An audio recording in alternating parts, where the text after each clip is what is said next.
masuk waktu Bilal naik ke atas Ka'bah, dia mengumandangkan azan. Abu Mahzurah dari kejauhan dia olok-oloknya ucapan Bilal itu, ditiru-tirunya dan diolok-oloknya ucapan Bilal itu, tapi suaranya bagus. Abu Mahzurah itu suaranya Masya Allah. Dari kejauhan Nabi lihat, siapa tuh yang bersuara itu? Nah, disebut itu Abu Mahzurah ya. Datang Nabi. Nabi bukan dia marah, dia ngolok Bilal dah. Nabi bilang, siapa nama kau? Abu Mahzurah. Suara kau bagus. Mau tak kau jadi muadzin? Aku belum Islam ya Muhammad. Islam lah, syahadat kata Nabi. Langsung mau. Masya Allah.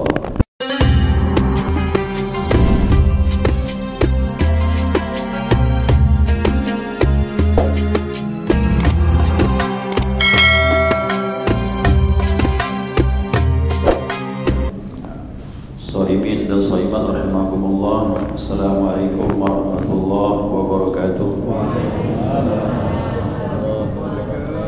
Alhamdulillah, senantiasa kita mengaturkan pujian dan syukur kita kepada Allah atas limpahan rahmah hidayahnya. Pada hari ini alhamdulillah dengan izin Allah kita bersama-sama yang pertama melaksanakan perintah Allah salat zuhur berjamaah. Kemudian yang kedua dipertemukan kita kembali pada bulan yang mulia ini, yaitu bulan Ramadan tahun 1446 Hijriah. Dan yang ketiga dipertemukan kita untuk melaksanakan kegiatan kita, yakni kajian ilmu kitab Lubabul Hadis, ya, tambahan atau sambungan dari kajian kita setahun yang lalu. Ya. Mudah-mudahan masih diingat kan? Sudah setahun tadi.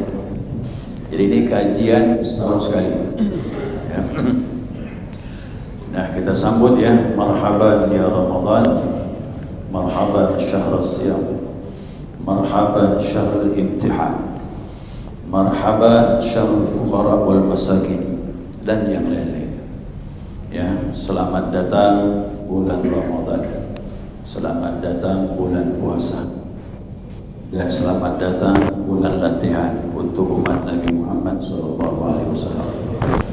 Dan juga selamat datang bulan yang santunya kepada orang fakir dan miskin. InsyaAllah dengan berkah Ramadan orang miskin tidak terlalu miskin, mudah-mudahan.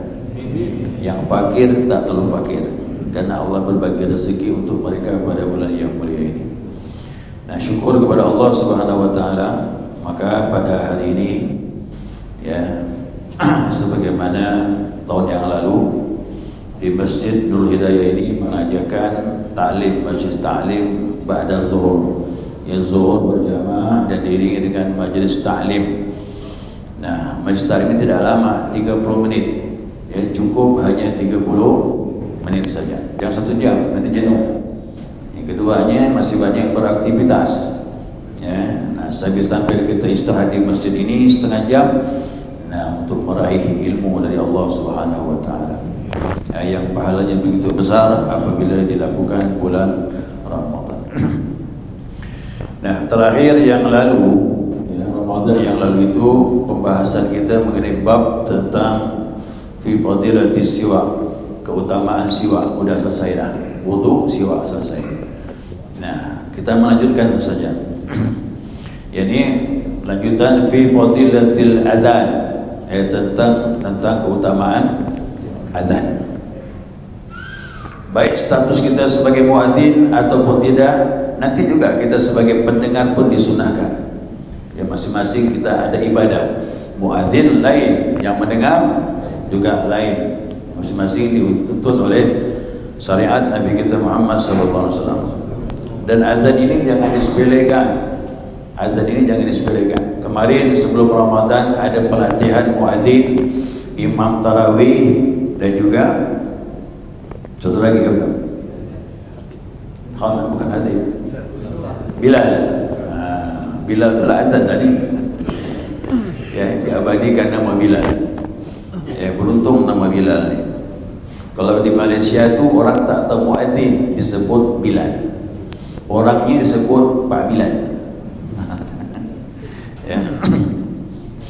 Yang mengimam masjid disebut Pak Imam, walaupun namanya Abdullah, ya, tetap dipanggil Pak Imam.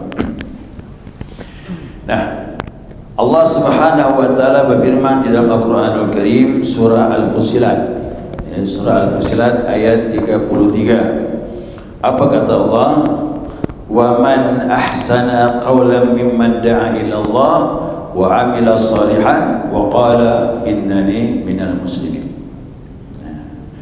Kata Allah, siapa sih orang yang paling baik perkataannya dari orang yang menyuruh kepada jalan Allah Subhanahu wa taala atau menyuruh kepada Allah dan beramal saleh, dan dia berkata sesungguhnya aku termasuk orang muslim, orang yang berserah diri kepada Allah Subhanahu wa taala. Nah, kata ulama, nazalat hadhil ayat fil muadzinin. Ini ayat turun untuk muadzin. Nah, jadi muadzin ini tidak sembarangan. Ada teks ayat yang Allah sebutkan dalam Al-Quran untuk kalian, ya, para muadzin ini. Nah, makanya Aisyah berkata ini ayat khusus muadzin, karena dia menyuruh kepada jalan Allah. Apa itu? Panggilan azan, menyuruh orang yang di rumah datang ke masjid. Beda dengan iqamah. Kalau iqamah itu dikumandangkan hanya dalam masjid orang-orang yang sudah ada di dalam masjid, maka tak perlu iqamah suara keluar. Bila perlu di setel, ada suara keluar, ada suara. Kalau azan pakai suara keluar. Tapi kalau iqamah itu panggilan orang yang sudah ada di dalam masjid.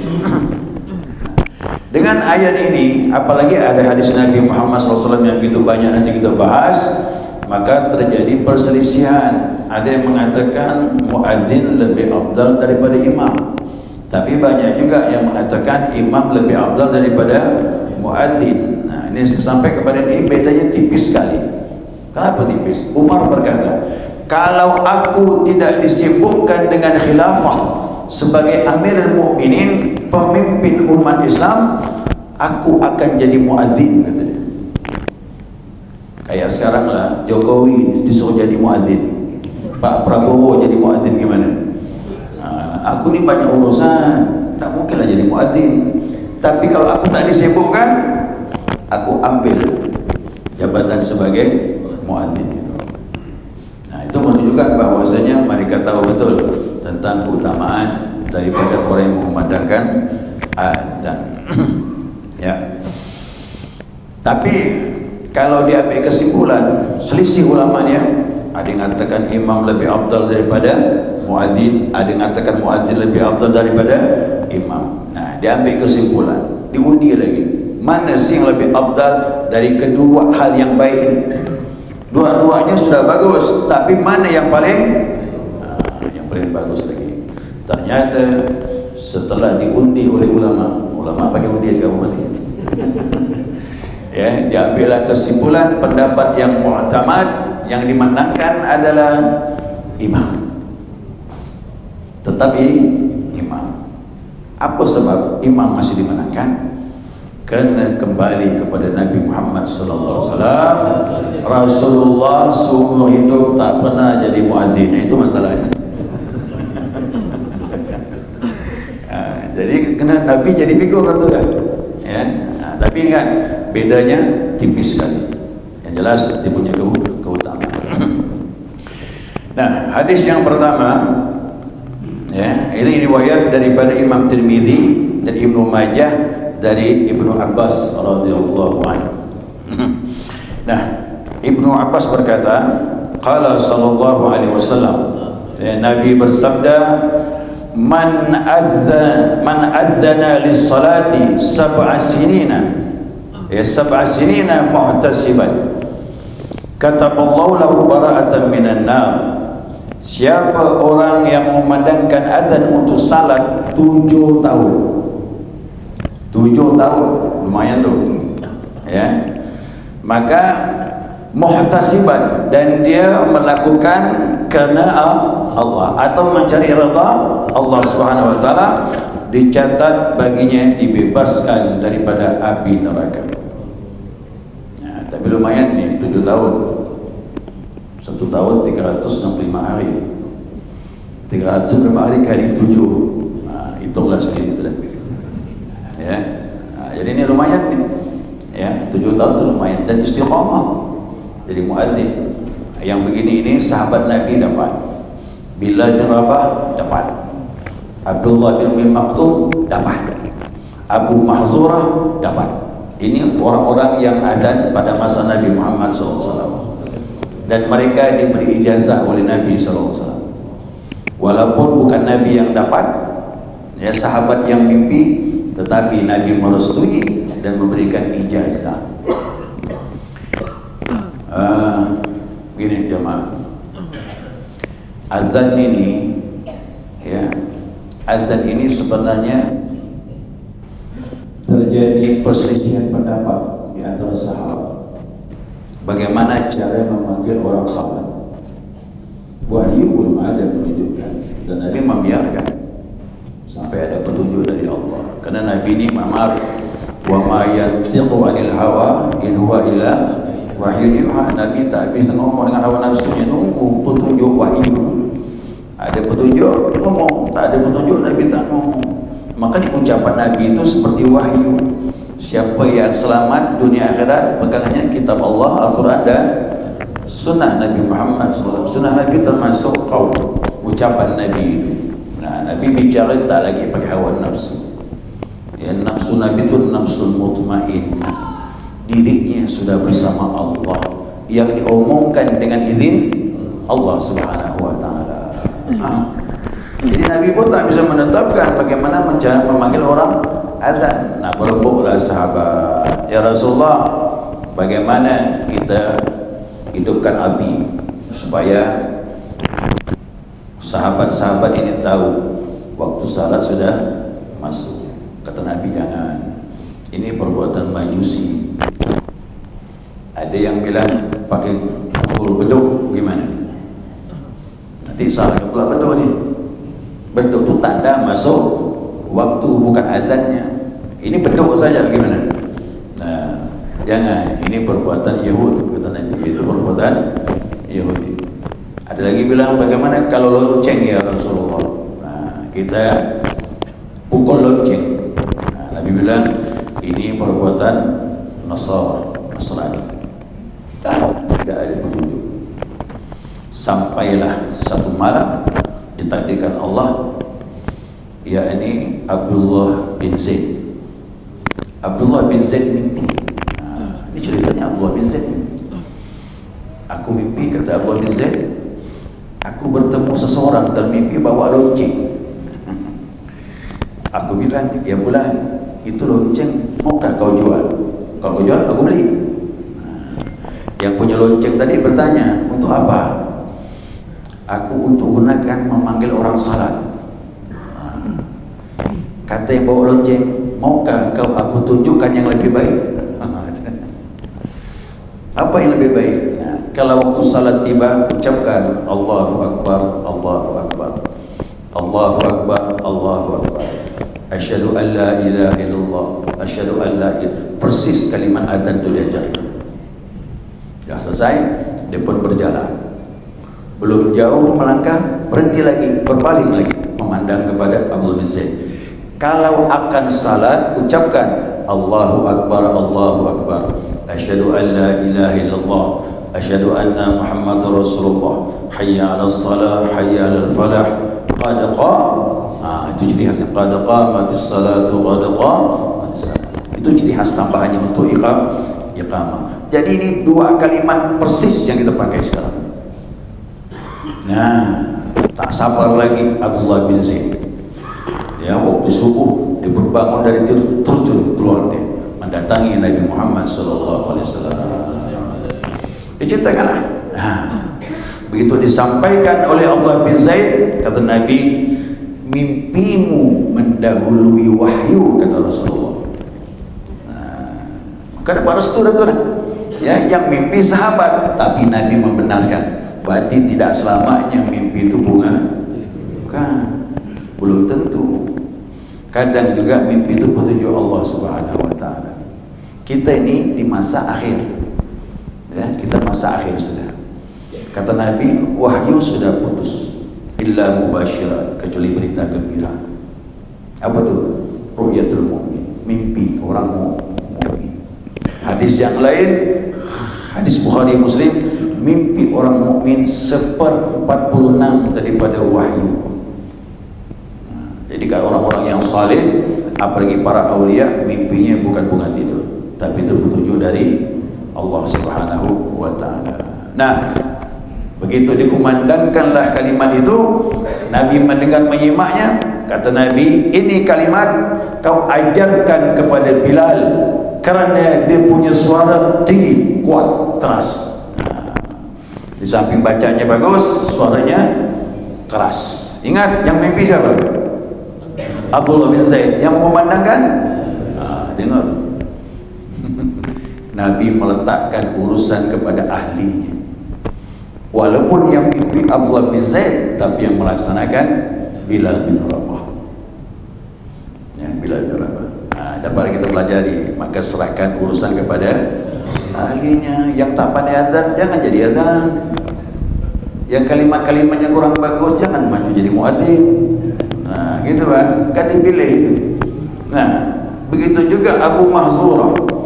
Abu Mahzurah itu di Mekah. Waktu Fathul Mekah, Bilal naik ke atas Kaabah. Kerana tidak ada perlawanan daripada kaum kafir Quraisy di Mekah. Semuanya takluk sudah, menyerah. Nah, itu Fathul Mekah itu Masya Allah, tidak ada perlawanan sama sekali. Langsung Mekah dikuasai kaum muslimin. Nah, masuk waktu Bilal naik ke atas Kaabah, dia mengumandangkan azan. Abu Mahzurah dari kejauhan, dia olok-oloknya ucapan Bilal itu, ditiru-tirunya dan diolok-oloknya ucapan Bilal itu, tapi suaranya bagus. Abu Mahzurah itu suaranya Masya Allah. Dari kejauhan Nabi lihat, siapa tu yang bersuara itu? Nah, disebut itu Abu Mahzurah ya. Datang Nabi. Nabi bukan dia marah, dia ngolok Bilal dah. Nabi bilang, siapa nama kau? Abu Mahzurah. Suara kau bagus. Mau tak kau jadi muadzin? Aku belum Islam ya Muhammad. Islam lah, syahadat kata Nabi. Langsung mau. Masya Allah. Tu hati-hati perkataan Nabi, begitu ditembak, hidayah datang. Langsung terima ijazah. Nabi ajarkan kalimat itu, dapat ijazah dari Nabi. Maka itu di Mekah waktu itu Abu Mahzurah yang jadi muadzin. Jadi ingat, memang betul semuanya belajar. Muadzin pun ada pelajarannya, ada ijazahnya. Itu yang terbaik. Saya tak tahulah, ada kemarin dapat kiriman cara irama azannya Bilal. Gimana orang bisa ketemu Bilal? Bingung juga itu. Dan Allah alam. Kalau sanad kalimat-kalimat mungkinlah hadis dan sebagainya, tapi kalau irama ni kan sulit nih. Ya, sulit itu irama itu. Ya. Nah, hadis ini ditakwil oleh ulama. Siapa yang azan 7 tahun muhtasiban. Muhtasibannya apa? Ai min ghairi ujrati. Min ghairi ujrati. Tidak menerima upah. Artinya azannya tak dibayar. Ini agak berat nih. Mohon maaf nih muadzin yang dibayar nih. Ya, nah karena dulu di masa Nabi itu memang gitulah. Bilalnya, Abdullah bin Maktum dan yang lainnya seperti itu. Dia ibadah itu karena muhtasiban ni kalaupun dapat bayarannya Allah yang bayar. Gitu kan. Kan gitu. Puasa Ramadan kan gitu. Man sama Ramadana imanan wa ihtisaban. Kalaupun dia ingin balasan, hanya Allah saja yang balas. Nah, itu dia, itu muhtasiban. Nah, nanti yang muadzin yang dibayar ni nanti ngomong pula, gimana ni Pak Ustaz? 5 tahun saya ni muadzin ni. Apakah habis begitu saja? Belum tentu juga. Ya, belum tentu juga. Nah, nanti dibahas insyaallah. Ya, akan dibahas. Ya. Lanjut dulu hadis yang kedua ya. Ini ketemu dia ni. Hadis yang kedua riwayat Ibnu Majah dari Hakim dari Ibnu Umar radhiyallahu anhu berkata, wa qala sallallahu alaihi wasallam, Nabi bersabda, man adzana 12 sanatan, siapa yang memandangkan azan 12 tahun. Tadi berapa?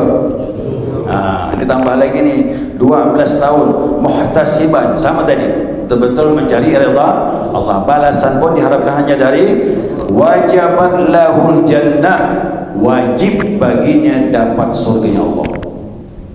Kalau tadi dijauhkan daripada api, yang kedua wajib, tak boleh tidak, pasti dapat surganya Allah. Berapa tahun? 12. Tadi nambah apa tuh? Nah, 12 tahun lumayan profesi jadi muadzin. Ya, berapa tadi? 12 tahun. Nah, kadang ulama mengatakan, apa sih hikmahnya ini? Kalau sampai 12 tahun itu udah pasti dapat surga. Kalau dapat surga itu udah selamat di akhirat kita ini. Ini mohon maaf ya, masing-masing dapat surga dengan profesi. Jadi muadzin jangan berkecil hati, walaupun tak jadi imam, tak pernah bersedekah, yang seandainya tak banyak puasa sunnahnya, hanya Ramadan saja, tapi ingat, antum boleh jadi masuk surga kerana amal ini. Ya, karena masing-masing orang masuk surga dengan amal yang dominan, ya, amal yang paling berpengaruh.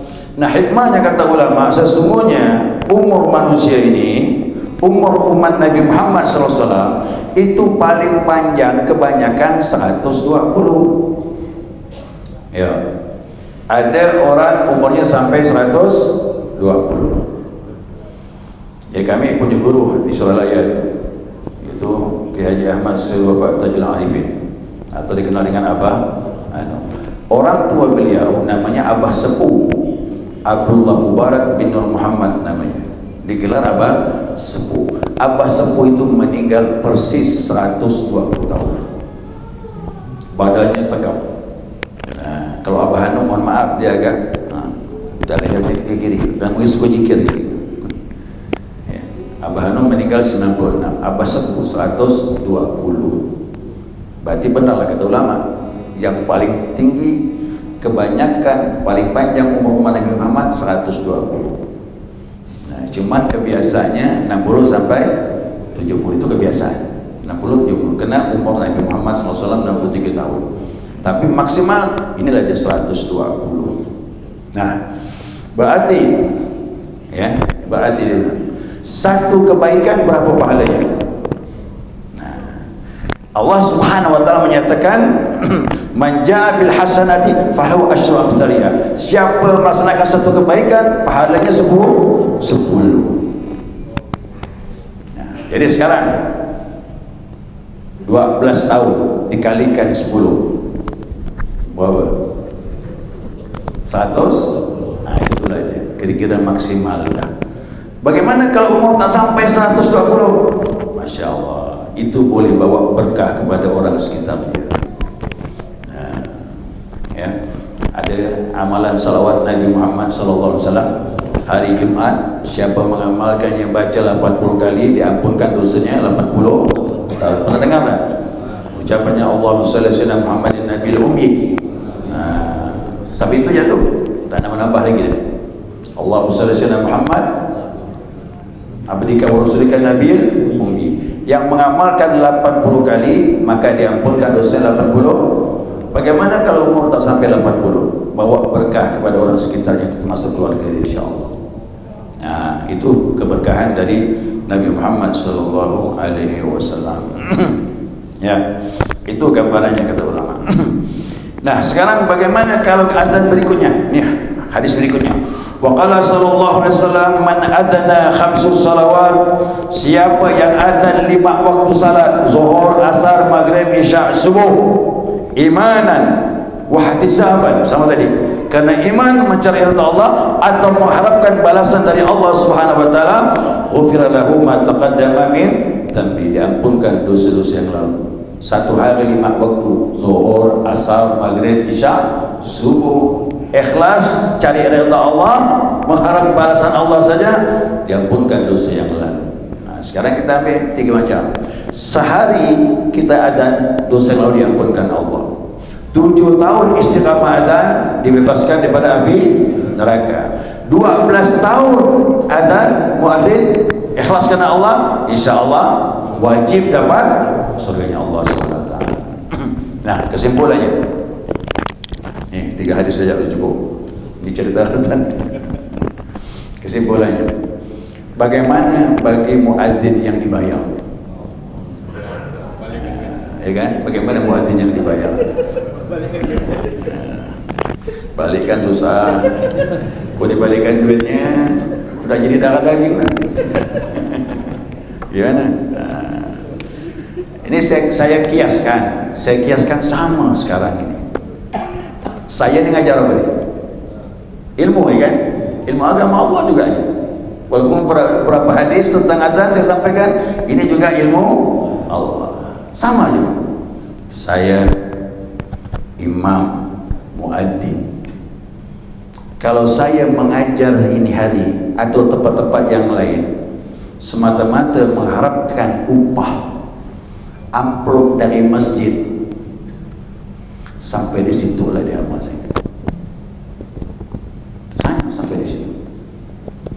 Tapi kalau saya dahulukan niat karena Allah untuk mencerdaskan umat Nabi Muhammad SAW, itu nomor 1, yang lain ikut, pahala masih mengalir.